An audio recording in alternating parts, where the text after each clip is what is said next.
The day Jezebel met her end was unforgettable for the city of Jezreel, the capital of the northern kingdom of Israel. Wife of King Ahab, Jezebel was known for introducing the worship of Baal to Israel, a god revered in Canaan and Phoenicia. This idolatrous cult took deep root, leading many away from God and corrupting the faith of the people. In addition to promoting idolatry, Jezebel committed cruel crimes, including the execution of prophets. She encouraged Ahab and their sons to practice evil, spreading a legacy of corruption and violence. Her name became synonymous with depravity, so much so that the book of Revelation references a false prophetess named Jezebel in Thyatira, symbolizing idolatry and seduction that led people away from God. The beginning of Jezebel's downfall was marked by a dark act of greed and manipulation, the murder of Naboth. Naboth owned a vineyard close to Ahab's palace, and when he refused to sell it, Jezebel devised an evil plan. She forged letters in the king's name, ordering that Naboth be publicly accused of blasphemy, which led to his execution by stoning.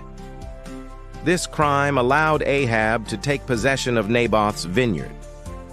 But divine justice would not delay. The prophet Elijah pronounced a sentence against the royal couple. The dogs would lick Ahab's blood and devour Jezebel. As the years passed, the prophecy began to unfold. Ahab was killed in battle, and as predicted, his blood was licked by dogs. Later, Jehu, a military commander anointed to be king, was chosen as God's instrument to carry out judgment against the house of Ahab and against Jezebel. After killing Joram, Jezebel's son, Jehu advanced to Jezreel, determined to confront her. When Jezebel learned of Jehu's arrival, she did not flee.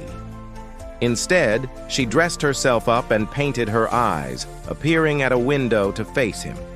She wanted to project power, maintain her queenly demeanor, and try to intimidate him. With sarcasm, she accused him of treason, comparing him to Zimri, who had usurped the throne and perished within days. However, Jehu was acting on God's will and was not driven by personal ambition. Jehu looked up and shouted, "Who is on my side?" 2 or 3 eunuchs appeared. Following Jehu's command, they threw Jezebel out of the window. She fell, and her blood splattered on the walls and on the horses that trampled her. The cruel fate she met reflected the acts she had committed against Naboth and many others. After this scene, Jehu entered the palace to eat and drink. He then ordered Jezebel to be buried, remembering that she was a king's daughter.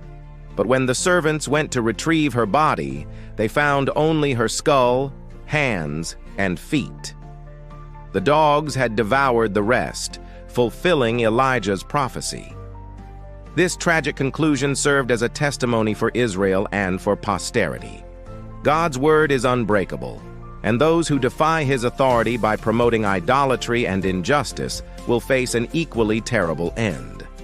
Jezebel, who once ruled fearlessly, became a perpetual example that divine justice always prevails, even in the face of the most stubborn arrogance and calculated cruelty.